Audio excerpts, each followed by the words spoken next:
রাশিয়ার এই প্লেন দেখে আমেরিকার চোখ কপালে উঠে গেছে। এতদিন ধরে যেসব প্রযুক্তি নিয়ে তারা গর্ব করে এসেছে, স্টেলথ বোমার, হাইপারসনিক অস্ত্র, ইনভিজিবল টেকনোলজি, সব কিছুর চেয়ে এগিয়ে গিয়েছে রাশিয়া। এমন এক বিমান তৈরি করেছে রাশিয়া যেটা রাডারেও দেখা যায় না, আর আকাশে উঠলে পৃথিবীর যে কোনো প্রান্তে নিঃশব্দে পারমাণবিক বোমা নামিয়ে দিয়ে আসতে পারে। আজকে জানব এমন একটি বিমানের কথা যেটা আমেরিকার চিন্তার কারণ হয়ে দাঁড়িয়েছে।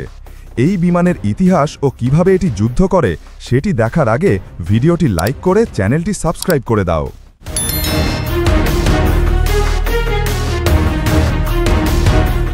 এটার নাম পাক-ডা।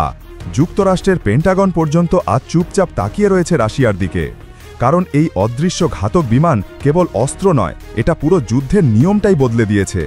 এই বিমানের সবচেয়ে বড় চমক হলো এটা স্টেলথ বোমার। এটা কিন্তু সাধারণ কোনো স্টেলথ বিমান না, এটাকে এমনভাবে ডিজাইন করা হয়েছে যাতে রাডার সিগন্যাল পর্যন্ত ভুল লোকেশন দেখায়। এর বাইরের ডিজাইন অনেকটা আমেরিকার B-2 বিমানের মতো। রাশিয়ার একদল সিক্রেট গ্রুপ এই বিমানটি তৈরি করেছে। পাক-ডা ঘন্টায় প্রায় 1000 কিলোমিটার বেগে উঠতে পারে। যত কম শব্দে উড়বে তত কম সিগন্যাল তৈরি হবে, আর তত বেশি অদৃশ্য হয়ে থাকবে আকাশে। আর এই কারণেই এই বিমান ওড়ার সময় শব্দ হয় না বললেই চলে।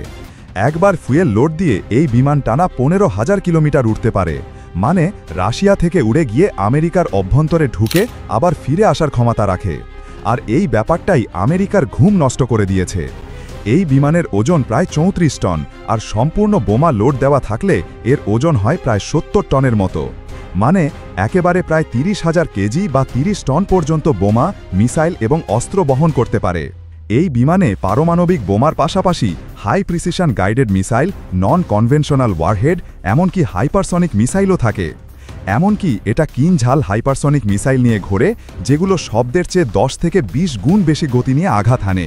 এবং আজ পর্যন্ত পৃথিবীতে এমন কোনো প্রযুক্তি তৈরি হয়নি যা এগুলোকে থামাতে পারে। আর এটাই আমেরিকার পেন্টাগনের সবথেকে বেশি মাথা ব্যথার কারণ। এই বিমান শুধু বোমা ফেলতে পারে না, এটি নিজেই এক বিশাল ইলেকট্রনিক ওয়ারফেয়ার সেন্টার। এর মধ্যে থাকে এমন সিস্টেম যেগুলো শত্রুপক্ষের রাডার সিগন্যাল জ্যাম করতে পারে, 10 কিলোমিটারের মধ্যে ড্রোন ওরা বন্ধ করে দিতে পারে, এমনকি স্যাটেলাইট সিগন্যাল পর্যন্ত অচল করে দিতে পারে। আর এই কারণেই এটাকে শত্রুপক্ষ দেখতে পায় না, তার আগেই সেন্সরগুলো অচল হয়ে যায়। সবথেকে ভয়ের ব্যাপার হলো এই বিমানে ব্যবহার করা হচ্ছে আধুনিক অ্যাভিয়নিক্স এবং আর্টিফিশিয়াল ইন্টেলিজেন্স, মানে এটা ভবিষ্যতে নিজেই যুদ্ধ করতে পারবে। এমনকি এটাকে চালক ছাড়াই পুরোপুরি ড্রোন মোডেও চালানো যাবে, যেখানে পাইলট না থাকলেও AI সিস্টেম পুরো মিশন কমপ্লিট করতে পারবে। এমনকি শত্রুকে শনাক্ত করে নিজে থেকেই বুঝে নিতে পারবে কাকে আগে ধ্বংস করতে হবে। এখন মূল ব্যাপার হলো আমেরিকা এটাকে ভয় পায় কেন? কারণ আমেরিকার পুরো ডিফেন্স সিস্টেমকে এই বিমান হ্যাক করে অচল করে দিতে পারে। B-2 বোমার মতো স্টেলথ বোমার বিমান তাদের থাকলেও রাশিয়ার এই বিমান একেবারে অন্য ধাঁচের। এর বোমা বহন ক্যাপাসিটি বেশি, এক্সট্রা রেঞ্জ বেশি, জ্যামিং প্রযুক্তি উন্নত এবং রাডার অনেক বেশি অ্যাডভান্সড। এই বিমানের গতিবিধি বোঝা যেমন কঠিন, তেমনি এটাকে টার্গেট করাও প্রায় অসম্ভব। তাই আমেরিকার সামরিক কৌশলে এখন এমন অবস্থার সৃষ্টি হয়েছে যেখানে রাশিয়ার এই বিমান আকাশে থাকলে তারা সরাসরি অ্যাটাকে যেতে চায় না। অনেক বিশেষজ্ঞের মতে আমেরিকা যদি আগাম হামলা না করতে পারে, তাহলে একবার পাক-ডা আকাশে উঠলে তা ঠেকানো দুঃস্বপ্নের মতো। বর্তমানে রাশিয়ার ভেতরের বিশেষ এয়ারবেসে চলছে এই বিমানের গোপন পরীক্ষা, যেখানে কোনো মিডিয়া ঢুকতে পারে না, এমনকি স্যাটেলাইটও এই এরিয়ায় আসলে ব্লাইন্ড হয়ে যায়। রাশিয়া এখন আমেরিকার থেকে উন্নত হতে যাচ্ছে সব দিক থেকে।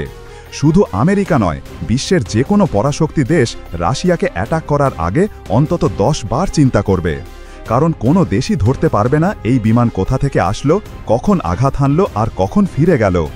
এই বিমানের সবথেকে বড় ব্যাপার হলো এটা শব্দ করে না, আর এই নিঃশব্দ ভয়টাই আজকে বিশ্বের সবচেয়ে উন্নত সামরিক শক্তিকেও চুপ করিয়ে দিয়েছে।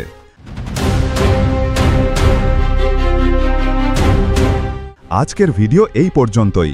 ভিডিওটি ভালো লাগলে একটি লাইক করে চ্যানেলটি সাবস্ক্রাইব করে দাও। আর পরবর্তীতে কী সম্পর্কে ভিডিও দেখতে চান সেটি কমেন্ট করে জানাতে ভুলবেন না।